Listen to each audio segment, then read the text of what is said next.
శ్రీ వాసవి కన్యకా పరమేశ్వరి ఆలయంలో ప్రత్యేక పూజలు అభిషేకాలు వైభవపేతంగా జరిగాయి.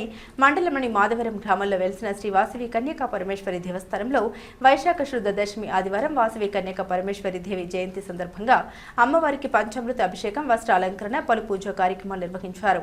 ఆలయ కమిటీ సభ్యులు మాట్లాడారు. అమ్మవారి జయంతి వేడుకలు ఘనంగా నిర్వహించామని, మహిళలు పెద్ద ఎత్తున చేరుకుని వచ్చిన భక్తులకు గాజులు, పసుపు, కుంకుమ అందించి తమ భక్తిని చాటుకున్నారని, రాత్రికి అమ్మవారి గ్రామోత్సవం నిర్వహిస్తున్నట్లు ఆలయ కమిటీ సభ్యులు తెలిపారు. కడప జిల్లా సిద్ధవట మండలం మాధవరం అనే గ్రామంలో నూతనముగా వెలిసినటువంటి ఆర్యవైశ్య శ్రీ వాసవి కన్యకా పరమేశ్వరి దేవస్థానం నందు ఈనాడు అమ్మవారి పుట్టినరోజు సందర్భంగా అమ్మవారికి పంచామృతాభిషేకము, వస్త్రాలంకరణ అమ్మవారికి ఘనంగా జరుగుతున్నాయి. అలాగే ఆడవాళ్ళందరూ కలిసి అమ్మవారికి ఒడిబియ్య కార్యక్రమము చేయడం జరిగింది. అలాగే ఈరోజు సాయంత్రం కుంకుమ పూజ, అమ్మవారికి మెరవన కార్యక్రమం ఉంటుంది. కన్యపిల్లలకు వస్తువులు పసుపు కుంకుమ ఇవ్వడం జరుగుతుంది. కావున భక్తాదులందరూ కూడా గుడి దగ్గరికి రావాల్సిందిగా తెలియజేస్తున్నాము.